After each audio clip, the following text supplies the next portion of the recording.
Well, happy Tuesday and welcome to VA Careers Live. My name is Mike Owens and I'm a national recruiter with the Veterans Health Administration, as well as your host for our weekly segment, Talk About It Tuesday.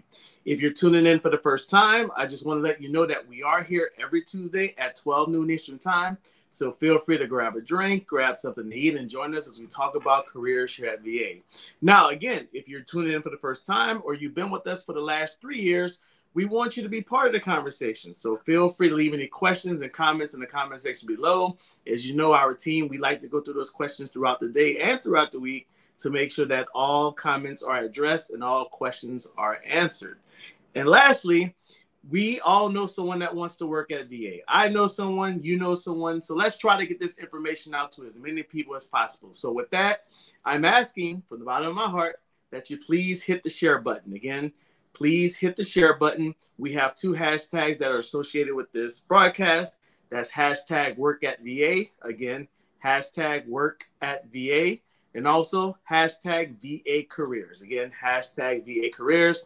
Type those hashtags in, click the share button, and let's get this information again to as many people as possible. So with that being said, we have a very, very, very special episode for you today. We're going to be talking about nursing resumes, but if you're not a nurse, don't click away. This resume advice can be helpful to anyone that's working in any career field. So again, we're going to be editing a resume right here on live. So again, it's a new. We're trying to try the new things and making sure that you guys are getting the content that you need to be an attractive candidate here at VA. So I have a very special guest, the young man that I have with us today. All right, he's from Oregon. He serves as a clinical and nurse recruiter for the Roseburg and White City VA Medical Centers in Oregon. He's been with the VA for about 4 years, but trust me, before that, he has a lot of experience as a recruiter. He has a lot of experience with helping candidates making their resumes look great. You know, he's the fix-it man, and we love it. Again, he served in the Marine Corps and the Army. So hoorah and hooah, So with that being said, I want to go ahead and introduce Len Shepard. Len, how are you? I'm great. How are you doing? I'm doing well. I'm so excited because this is a new thing that we're doing today. We have you on that's going to be talking about resumes. You're going to be able to go through a resume. We're going to have an actual resume on the screen so our audience can see what's going on. I'm excited. Are you? Oh man, I am very excited. This is the hot topic for me, and I love to talk about this. Right, and I'm glad we're doing this because, as I mentioned, the resume is probably the most important part of the application because that is what the hiring manager sees. The resume is what gets you from USA Jobs to a hiring manager's desk, and it also gets you from a hiring manager's desk into an interview, and eventually as a selectee. So it's like you have to make sure that resume is on par in order to make yourself an attractive candidate. So, I mean, would you agree? Is that accurate to say? Absolutely. In fact, I have a little slogan that I say, and that is that nurses need to write their resume as though their pay depends on it.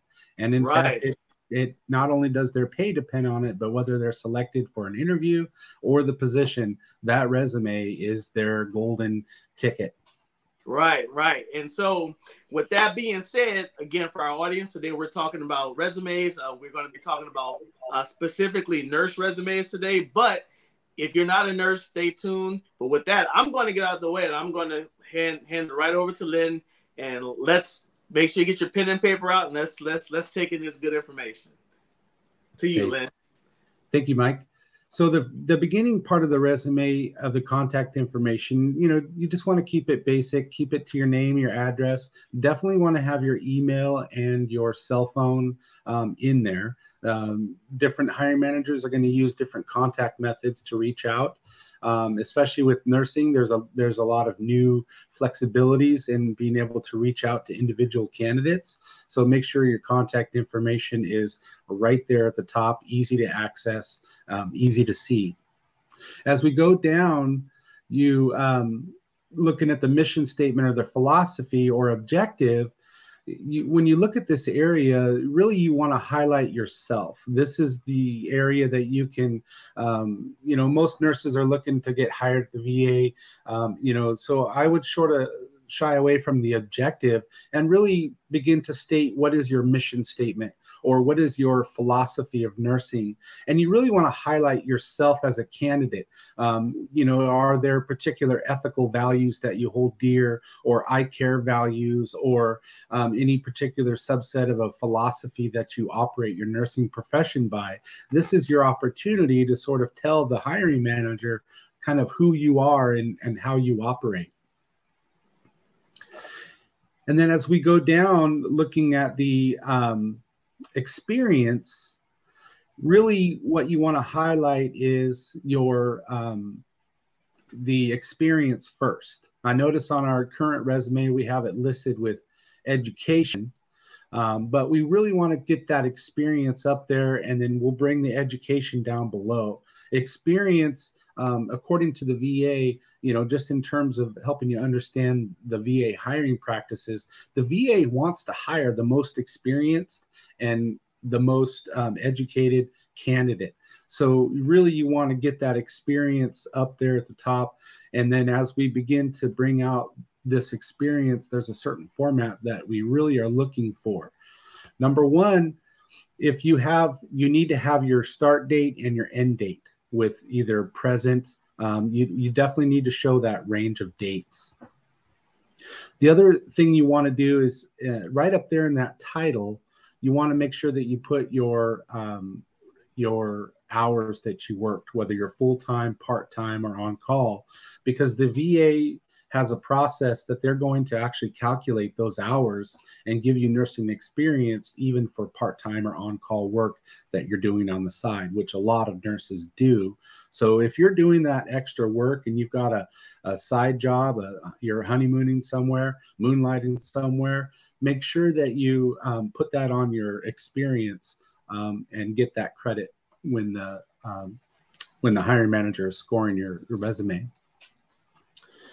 Below that, you can also add, and it is recommended in some facilities, go ahead and just put your supervisor and their contact information for each of those job experiences. What that does is that helps the hiring manager, who's required to notify or call your references.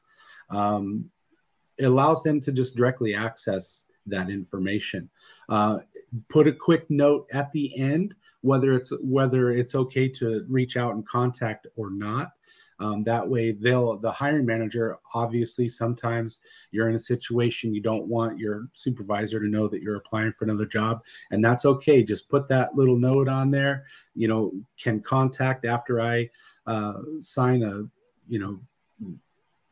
upon request, or you may contact immediately. So can I step in for a second to ask you a question? Absolutely. So, as a hiring manager and someone that looks at resumes, I know that you just gave some specific reasons of why you would not put the supervisor's contact information, but do you feel like it's a negative thing when a hiring manager is looking at a resume and they see that you don't put a contact for that actual job experience? So are you asking if it's negative if they go ahead and put the supervisor on there but say don't contact? Yes. No, not at all. It's okay. Definitely it boils down to where you're practicing, your relationship to your manager. It's kind of known that very high percentage of nurses actually leave their current position because of their relationship they have with their supervisor. And then the other aspect is some companies will not allow a supervisor to directly be in contact. They have to go through an HR source. So there's a couple of different reasons why you may not be able to contact that supervisor. Okay, awesome. Thank you for that clarification, because I know we get that answer. We get that question sometimes. So as you as a professional, Marine Corps, you're the professional. So I'm going to make sure that you thank you for answering that. Yes. And, to go back on that as well, if you have a lot of experiences in your lifetime, work experience, where you've been at a particular job for less than a year, or there's a list of jobs that are maybe that maybe 2 or 3 jobs where it's been less than a year. It's actually good to put at the very bottom or somewhere at the top the reason why there was such a short time span of experience at that particular role. It helps. That way the hiring managers aren't thinking, oh, this person's just job bouncing. They're going from one job to the next. Yes. But if there's legitimate reasons, maybe you want to try that unit out, or maybe you were doing this on the side, or it was only a contract, 3 months work. Make sure you put that in your resume so there's no room for misinterpretation. Right. Good advice. Good advice. Because I know as someone who looks at resumes, if I see someone that has job experience, seem like they're only sitting at a job for like 6 months a year, I think they're flighty. And I'm just like, well, we go through the hiring process at VA is very rigorous, especially for RNs and clinicians. So yes. to do a lot of work to get them onboarded just for them to stay 6 months, you're just like, well, is it really worth the hassle? So yeah, thank you for that tidbit. Yes. And as far as the nurses go and providers, really make sure that you list your experiences that go all the way back down to an LPN level. We want to capture not just your nursing experience, but in terms of being an RN or bachelor's, but if you have an ADN experience, if you have an LPN experience, make sure you include that, because that will be calculated into your overall experience. Awesome. When they're looking at your pay and salary. Awesome. Now, when you're actually starting to list the content of your experience, it's best if you can break your content up into major categories or topics. Now, most nurses understand that there's 9 dimensions of the nursing process, or when we go through nursing school, there's 9 areas that we're evaluated on each clinical experience. So if you can then break out into the content things such as within each role. So you want to put next down the line whatever your title of the role is. Maybe you're a charge nurse, maybe you're a nurse manager, maybe you're a bedside nurse. Put that role down, and then below that you want to list things like mentoring, collegiality, communication, presentations, awards, ethical practice. And under each of those, you want to give probably a 2 to 3 sentence dialogue related to that experience. Some data. So how many people did you charge nurse over? How was the size of the unit? What were the outcomes of you being in charge nurse? Were there decreased, call outs, for example? You want to call out on your resume, though, in those different areas, your specific practice and experiences, your engagement. The other thing that's really important to call out for nurses is if you're a nurse and you have a bachelor's degree, a master's degree, or a doctoral degree, it's all, you have the opportunity to provide both unit or facility or organization or even national level work.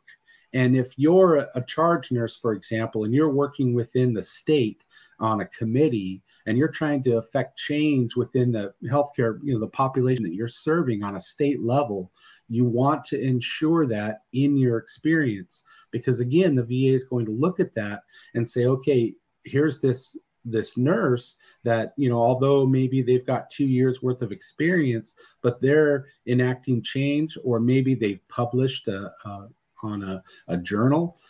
Any of those national level, state level presentations, awards, ceremonies, those all are very important to put on your resume. Awesome.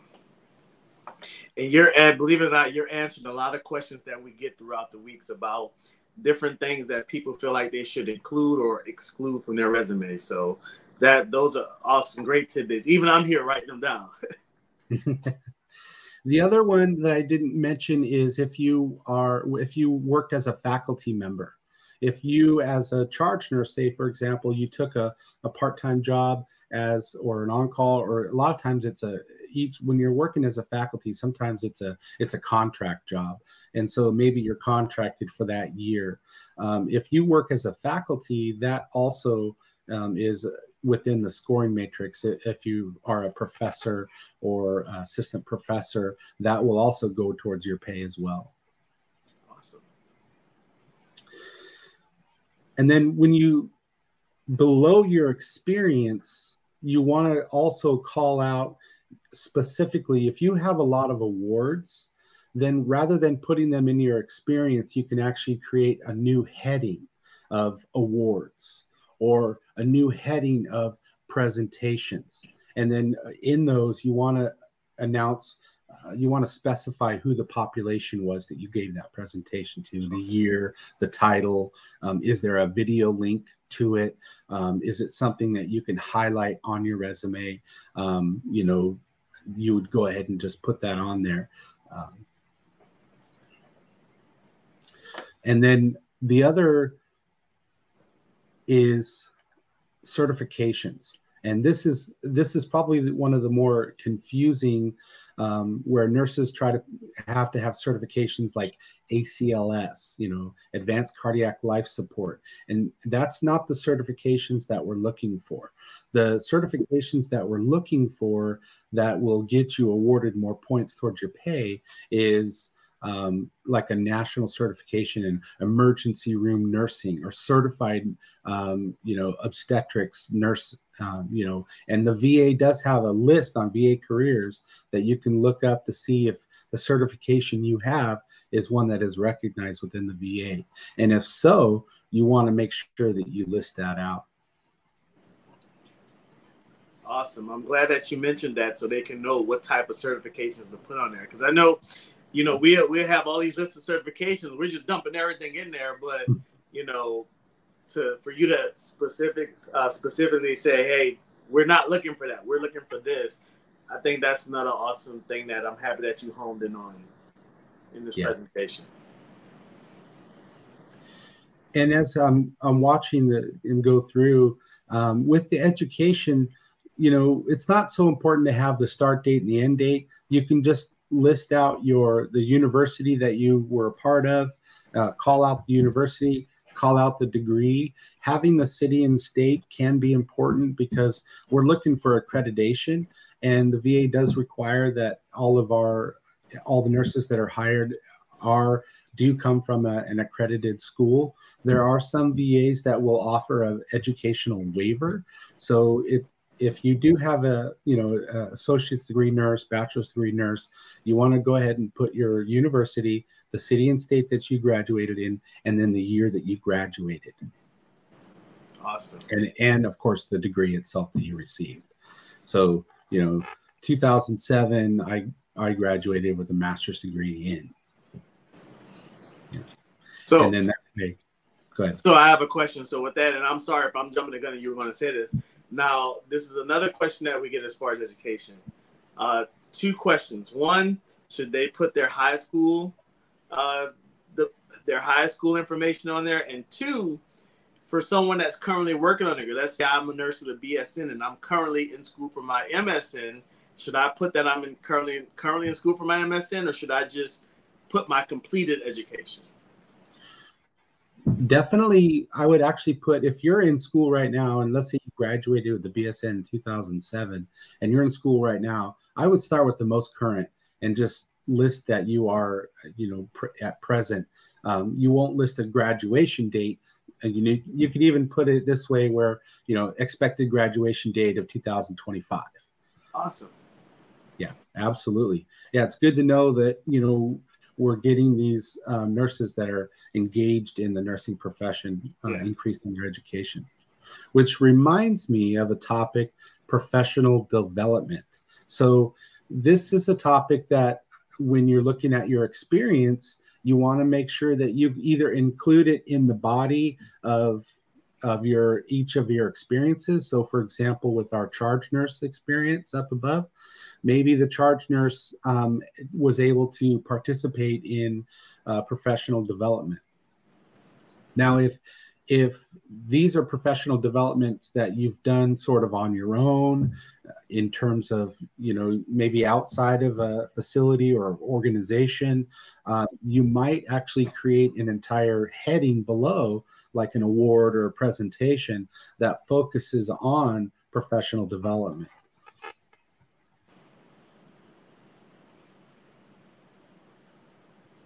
Another piece that like professional development or, that falls in our experience is mentorship. Nurses really, our profession, we're advocates. Mentoring is very much within our, who we are as nurses. We really want to mentor, whether it's students, whether it's new hires. Make sure that you call that out and separate it, and then actually list examples of people that you've mentored. For example, just in my own life, I've mentored BSN students in their 6 months of their last part of their actual BSN license. And there were 2 students that I mentored during that time. And I was actually designated as what's called a clinical teaching associate. So while I was working in the ER, I was also I had these shadows of these nurses that were with me for 6 months, training them on how to become an RN. Now, in my outcomes, I would definitely want to list that both of them were hired in the ER unit after their graduation. So that's a win, right? So it demonstrates that you've got this mentorship mentality where you're training others. The other aspect is how many new hire, already experienced RNs are you training? And that's also when a manager can trust a nurse to mentor a new hire nurse, that's a significant role to take, because it's a responsibility of that particular nurse to make sure that the new hire nurse doesn't have bad habits, isn't doing anything outside their scope. So you could take a 10-year nurse, and then they're mentoring a 30-year nurse and making sure that they're operating within the scope of the unit, make sure they know where the supplies are, and you want to make sure that you call those out as well. Cool.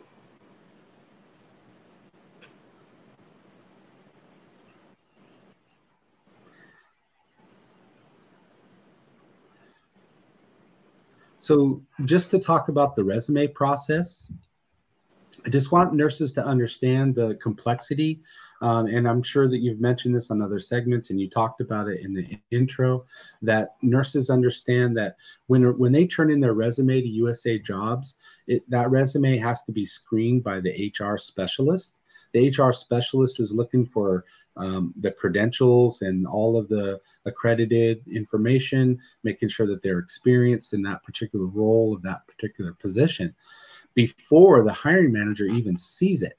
So it has to go through that screening process. Secondly, the resume then goes to the hiring manager. And if that hiring manager has 10 or 15 resumes or 20, 50 resumes on one position, they're going to have to screen out all the resumes. So what they're going to do is they're going to develop a rubric, and then they're going to pass that resume out to a team from 3 to 6 nurses who are going to individually score with looking for a list of expectations. So for example, if you don't put anything related to ethical practice on your resume, then that's one of their main scoring is, they're given 10 points to ethical practice, and you don't list that out, then that's going to negatively impact your scoring and bring your numbers down.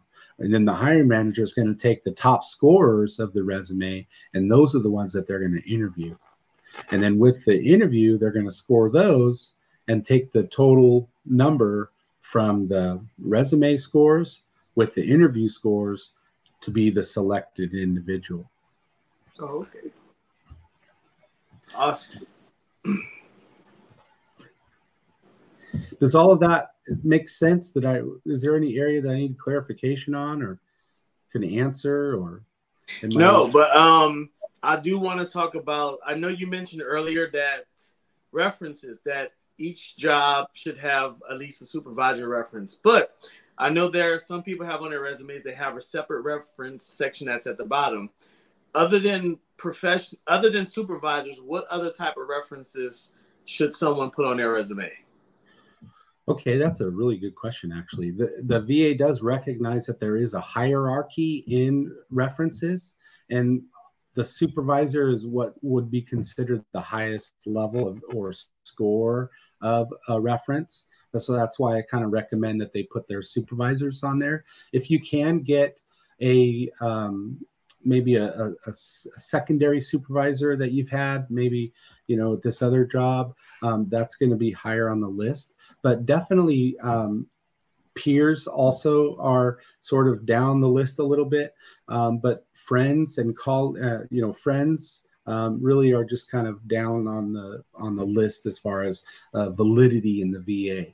So that's why I suggested that supervisor as much as possible. And again, it doesn't mean that if you put please do not contact, then you know, on their resume, it doesn't mean that they'll never be able to contact that individual. It, you know, at some point in the process, it will become appropriate, and it can happen down the line, maybe just not right away. Awesome. So another thing, and I know you kind of touched on it a little bit as far as references. I know in the past we had a question, or I remember talking about it. Someone mentioned, okay, I only give references if they said basically on their resume, they put, please contact me for references.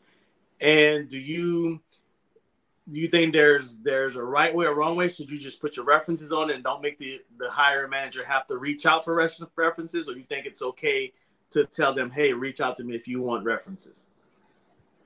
Well, that's sort of a catch-22. My philosophy is to sort of make it easier on the other person.